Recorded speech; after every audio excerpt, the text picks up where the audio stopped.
Now we are going to share screen.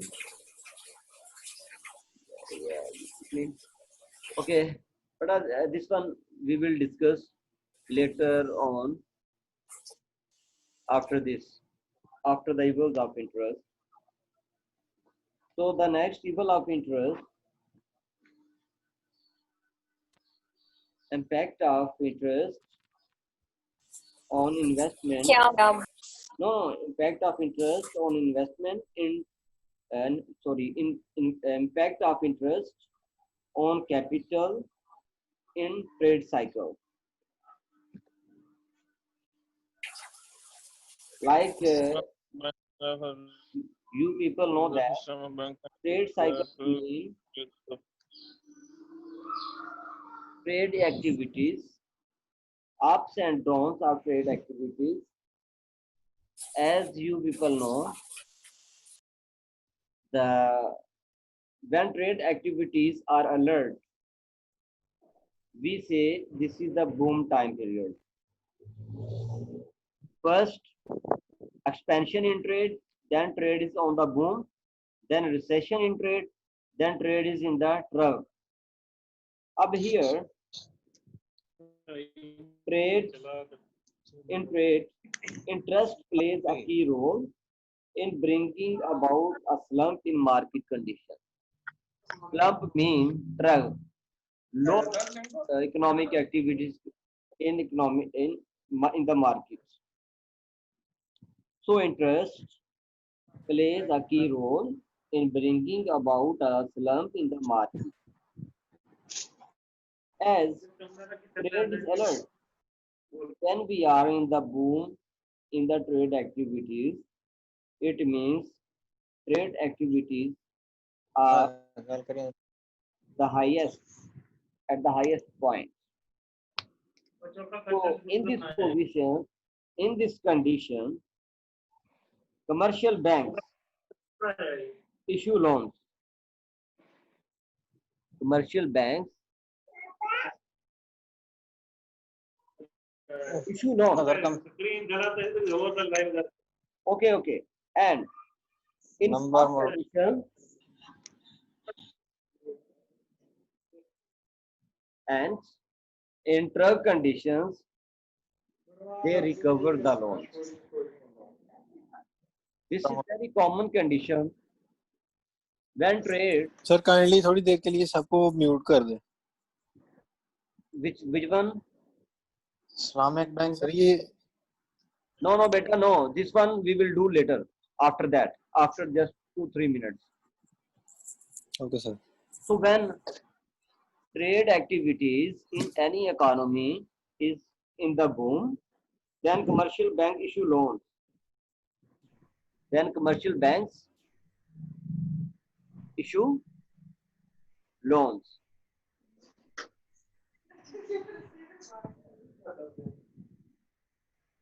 Okay.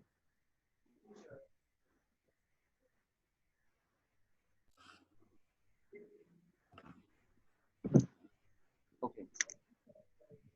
When trade activities are in the trough, in the lower condition, then commercial bank recover loans. But in this situation, sometimes the borrowers, the investors are unable to pay back the loans and interest payments. Sometimes it is possible that in the trough conditions,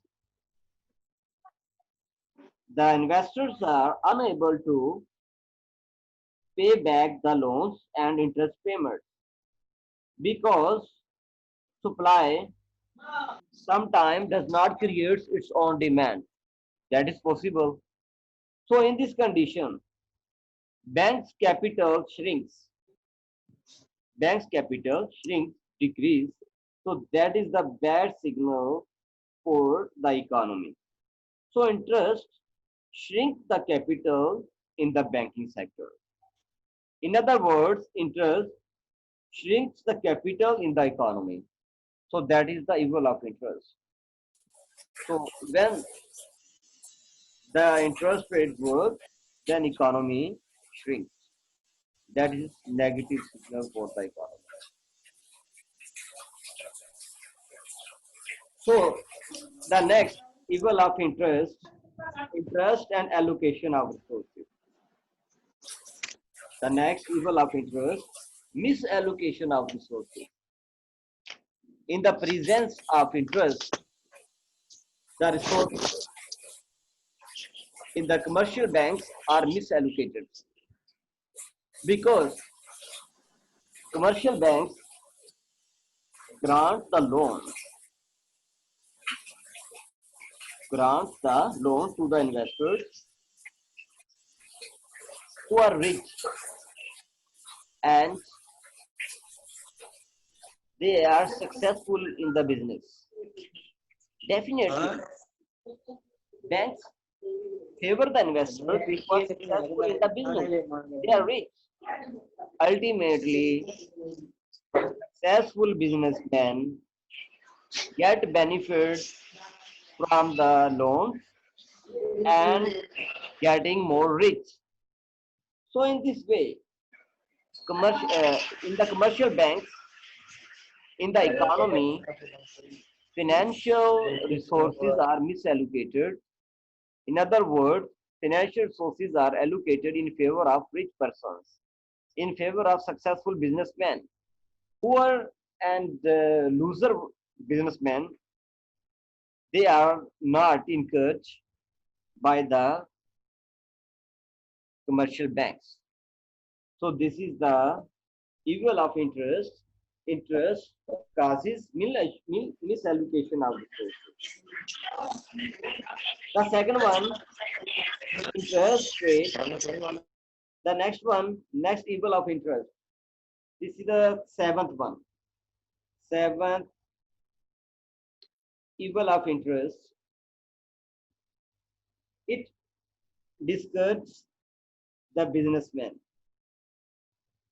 Interest rate discourages the businessman because we can see that when commercial bank issue loans to the investors, to the businessmen, they have to make payments after the specific time period with interest payments. So investors mostly consider loans and interest payments as burden upon them. In this way, their efficiency, the efficiency of businessmen is largely affected. So interest rate has an adverse impact on private borrowers in the form of less efficiency because private businessmen know that they have to return interest payments and principal amounts, and the major share of their profit and earning will go to the pocket of commercial banks. So in this way, they feel the burden of interest payments and principal amount of interest, and this will cause their efficiency. Finally, their output is largely affected. So when businessman efficiency is affected, then the output of the economy is also. तो simply हम ये कह सकते हैं कि interest जो है वो बिजनेसमैन को डिस्करेज करता है, क्योंकि हमेशा बिजनेसमैन इंटरेस्ट की वजह से प्रेशर में होता है कि मुझे वो पेमेंट वापस करनी है. अगर टाइमली पेमेंट ना हुए तो पॉसिबल है कंपाउंड इंटरेस्ट मुझ पे इम्प्लीमेंट हो जाए. तो डेफिनेटली इंटरेस्ट के बर्डन की वजह से mostly businessmen, private businessmen are less efficient in production. When they are less efficient in production, then the overall output of the economy is depressed, decreased. So that is a loss of economy. So interest discourages the businessman and overall the economic condition. The one thing very important, another evil of interest that is discussed, that is given by Hamid Dar book. You can read. The interest rate also cause financial crisis. Also cause financial crisis. We saw the example of financial crisis in developing countries who get loans from IMF to improve their economic conditions. But after due time, they are unable to pay back to IMF. As a result, they are severely influenced by the IMF conditions. They are under the burden of IMF loans. As a result, sometimes they lose their independence against the loans.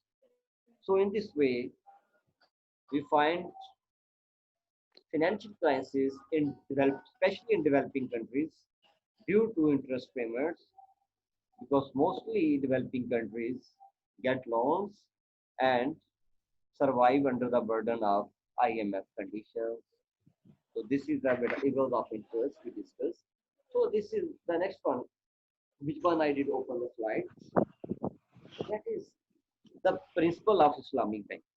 The next lecture. That is relevant to the very relevant to the interest. The alternate of interest-based banking. The alternate of interest-based banking is interest-free banking, that is Islamic banking. Here Islamic banking means a system of banking activity that is according to the principle of Islamic law.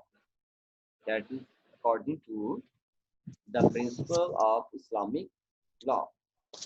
So, principle of according to the principle of Islamic law, we saw that Sharia, Islamic law means that is based on Sharia.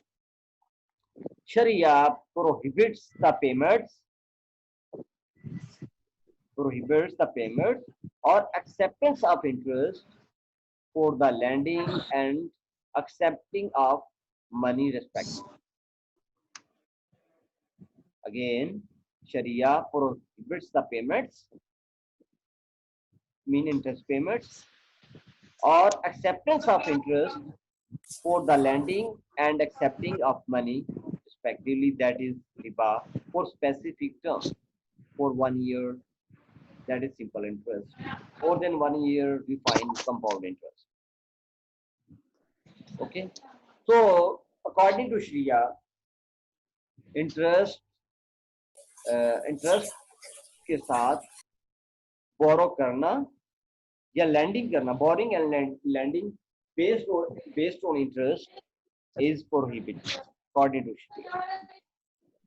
As well as investing in such businesses that provide goods or services considered contrary to its principles.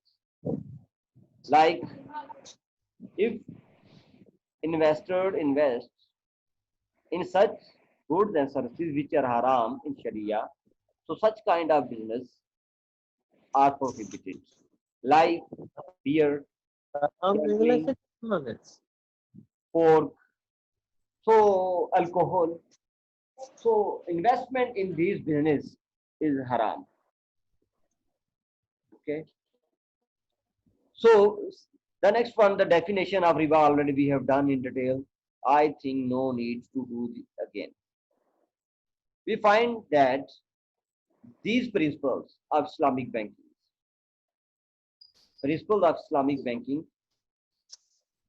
were already used in earlier times, in the boom time of Islam.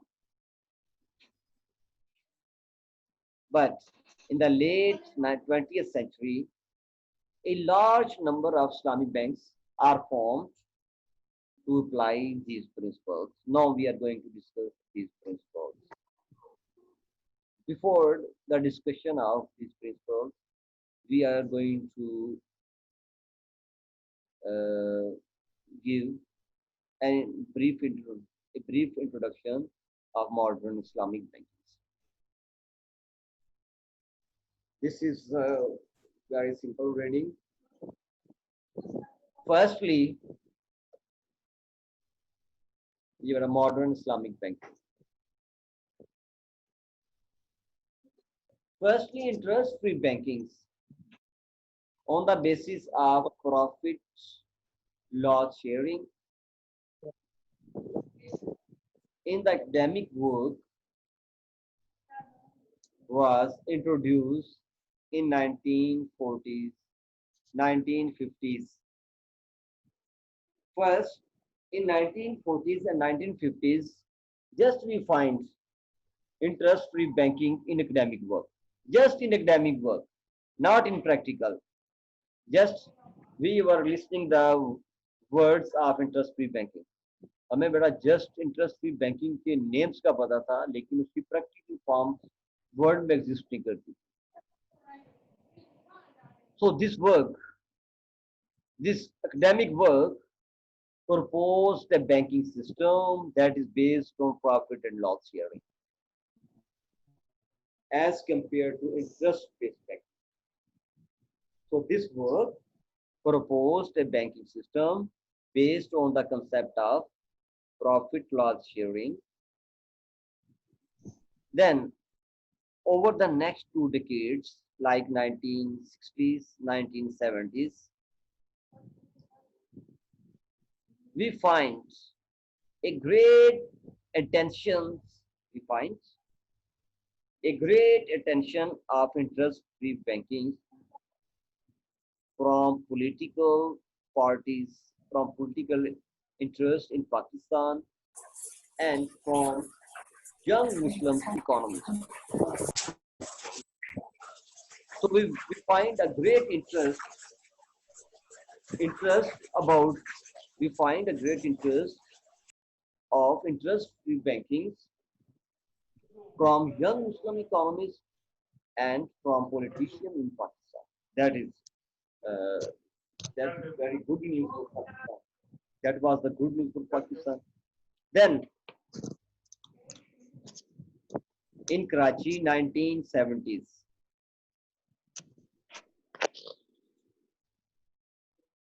the conference of the finance ministers of the Islamic countries held in Karachi. In 1970, the conference of finance ministers of Islamic countries was held in Karachi.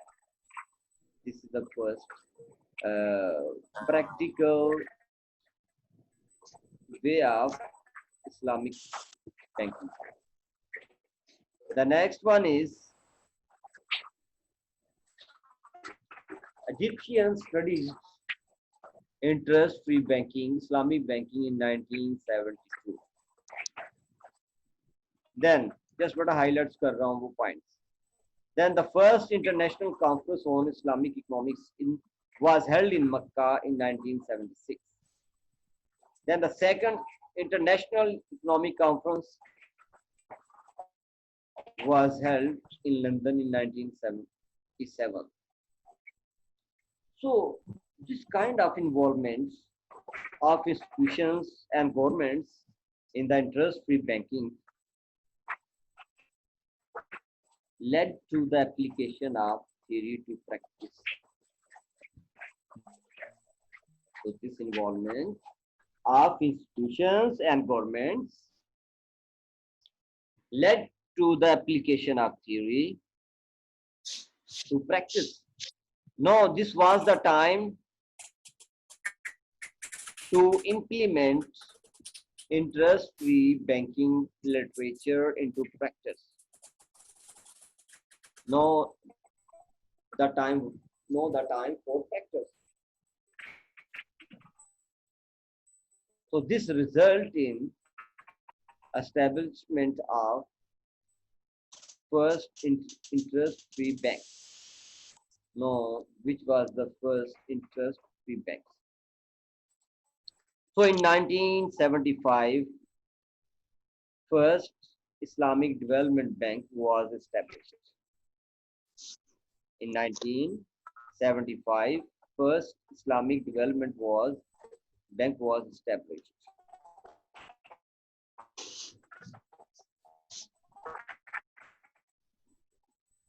Then the first modern commercial Islamic bank, which one is very famous today, that is Dubai Islamic Bank. But we find many branches of Dubai Islamic Bank in Pakistan.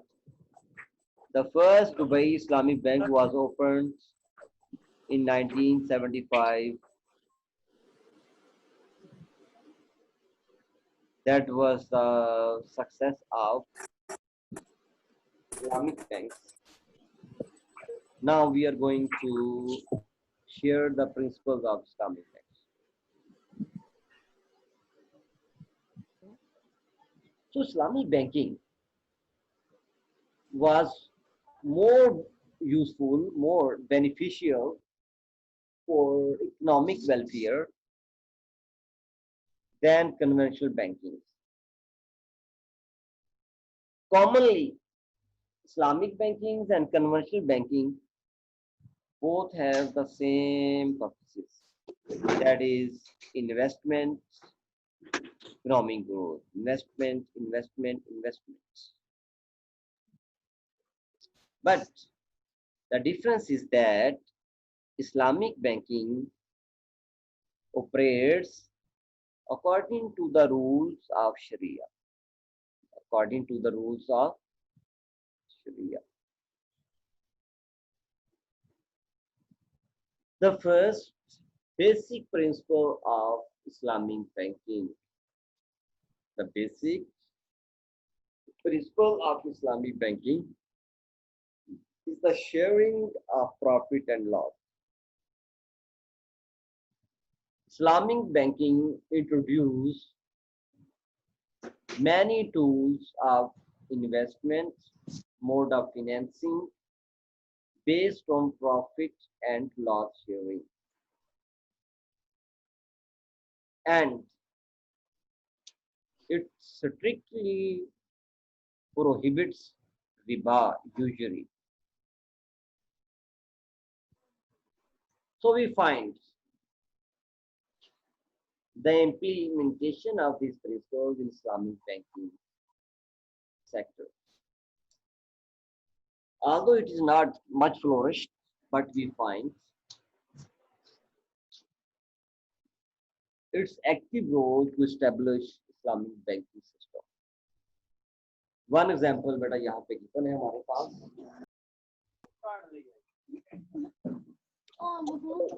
Western mortgage system है. अब Western mortgage system, I think maybe already you know, कि जब Western culture में लोग कोई item by करना चाहते हैं तो वो बैंक के थ्रू बाय करते हैं. बैंक इंटरेस्ट इंस्टॉलमेंट में इंक्लूड करके इन फ्यूचर उनसे उनके इंस्टॉलमेंट की फॉर्म में पेमेंट्स लेता है, प्राइस चार्ज करता है. So in an Islamic mortgage transaction, buyer want to buy some item. Actually, buyers in Islamic mortgage system, Islamic mortgage transaction, buyers are unable to buy the item with in cash payments because such items are expensive. Here, Islamic banks, instead of loaning the buyer money to purchase that item, bank mostly buy the item, bank buy that item itself from the seller and resell that item to the buyer at a profit, while the buyer has to pay the payments to the bank in installment. Again, अब potential buyer कोई चीज bank से bye करना चाहता है, तो यहाँ पे बैंक क्या करता है, बायर्स को लोन देने की बजाय, वेस्टर्न कल्चर में बैंक्स लोन भी दे देते थे, लेकिन इस्लामिक बैंकिंग सिस्टम में बैंक्स बायर्स को लोन देने की बजाय खुद वो आइटम बाय कर लेते हैं।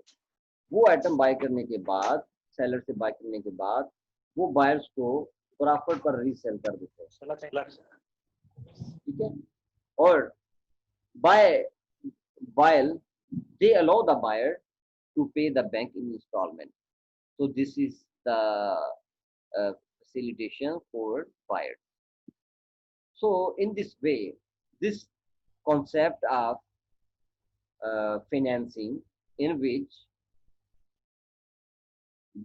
Islamic banks finance the buyers to purchase the specific items which is which could not be purchased by the buyers.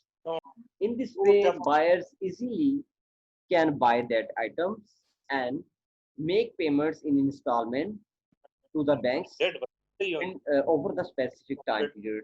So this mode of financing is called murabaha. So in the coming lecture, we will discuss different mode of financing under Islamic bankings, which follow all rules of Islamic banking. So we will discuss the remaining part, the other ones, mode of financing in detail in the coming lectures. So now you can ask your question.